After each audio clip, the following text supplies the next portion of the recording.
Desisyon ng Korte Suprema ngayong araw kaugnay ng Heroes Burial para kay dating Pangulong Marcos.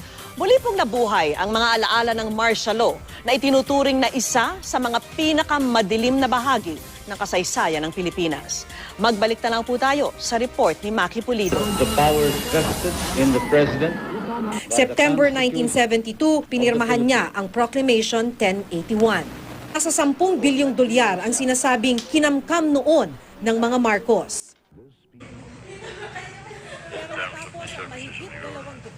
Isang dating opisyal ng Army Intelligence ang unang nakunyag na karangilan sa mga medalyang pinagpapalagay ng Marcos ay sa 1935 Constitution, napaka-popular.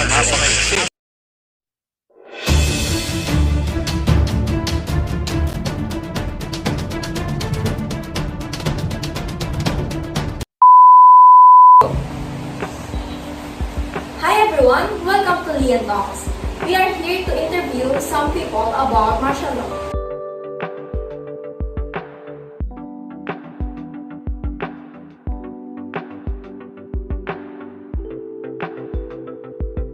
We have Mr. Celindro. Thank you for accepting our invitation. My pleasure. What do you know about martial law? Suffering victims of human rights. Do you agree with the implementation? I don't know. It has advantages and disadvantages in the people. There's a lot of victims of human rights, and poor people can stand and speak for themselves. But martial law keeps our country as one. And How has martial law affected the economy?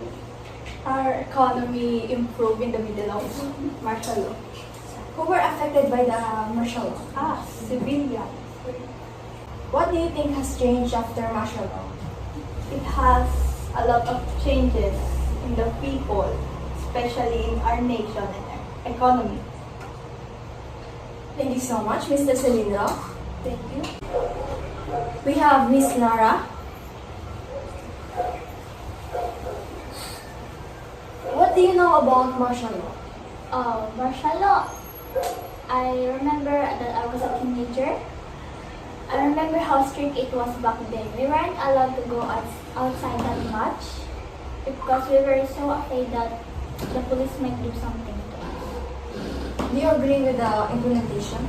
As a victim, I do think it worked. The situation of the country was okay because Marcos did a good job organizing how the government will work. But how we were treated wasn't fine at all. Some of us were tortured, some of us were killed, some even lost family members. It caused too much trauma that I wouldn't agree to it at all.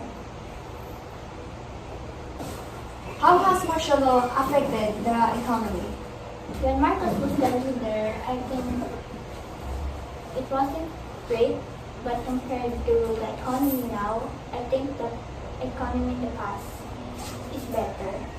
We have so many loans right now. The people's need increased prices. We couldn't even earn money easily. We find it hard. Who were affected by the martial law? I think everyone, even the current generation, is still affected. What do you think has changed after martial law? The trauma is still there and will forever be there. We have Mr. Aguilar. What do you know about martial law? Well, after President Marcos implemented martial law, I heard that he wanted the country to be better, but in the opposite, they didn't expect that it would be horrible. Do you agree with the implementation? Of course not. I saw in the newspaper that the people suffered during those times. It was dreadful. How has martial law affected the economy? Well, we had economic crisis before. Who were affected by the martial law? Well, we people, after the cruel authorities came, they come to torture us and do something horrible to other people who greatly affected us. What do you think has changed after martial law? Well, I think the people, again, because they knew that it was time for them to stand up for themselves after the martial law was implemented. We have Miss Jeralden. Thank you for accepting our invitation. My pleasure. What do you know about martial law? Martial law is brutal and strict. I read a post in social media describing the good project that former President Ferdinand Marcos had done to make people's lives easier then. Yet, I saw the other side of the coin. There were killings without reasonable causes and abuses of militarismen and so on. Do you agree with the implementation? No. As a young generation, I have been heard and read few readings that martial law didn't go well among the poor Filipinos. Poor Filipinos will suffer too much and many of them died innocently.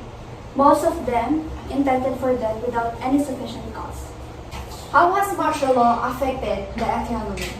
The Philippines was leader of Asia, life was easier under Marcos, and the economy was booming. But all in all, the Philippines economy suffered its worst during the Marcos regime. Marcos brought the economy to its knees and pulled our country's trajectory and effectively stole our future incomes.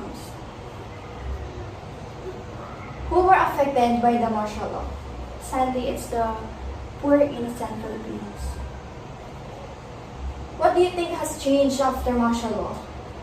I don't think that it's the trauma.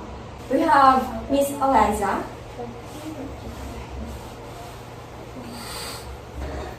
What do you know about martial law? Based on my parents' stories, martial law is a law that is implemented by the former President Ferdinand Marcos Sr. It is applied to discipline people by giving curfews and restrictions. Do you agree with the implementation? Yes, because he said, the former president, that it was for the better. How has martial law affected the economy? I think the economy rose during the martial law. Who were affected by the martial law?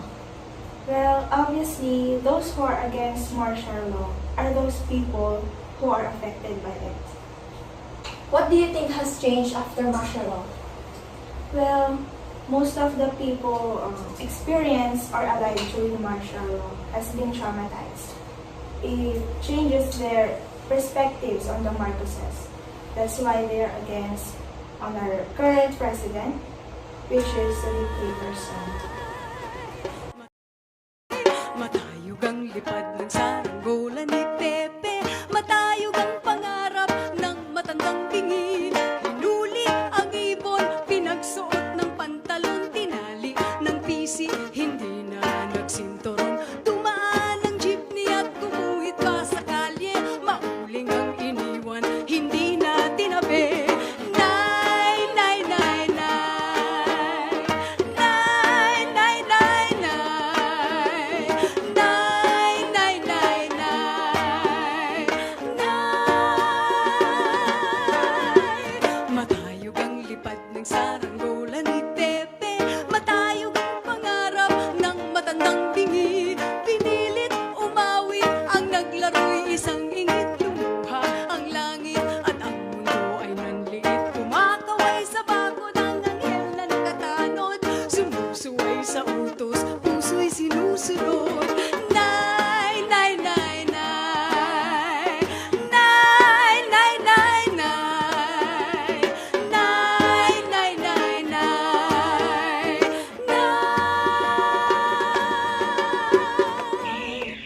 The sinner's empire.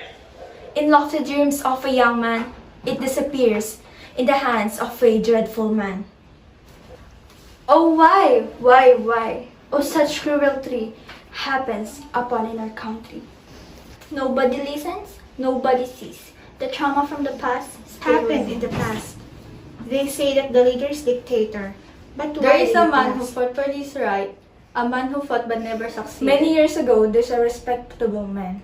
He's blind, he's deaf. Not physically, but on the situation of our country. 1, 2, 3, go. 1, 2, 3, 4. Ikot. Game. 1, 2, 3, go. 1, 2, 3, 4, 5. Okay. Go.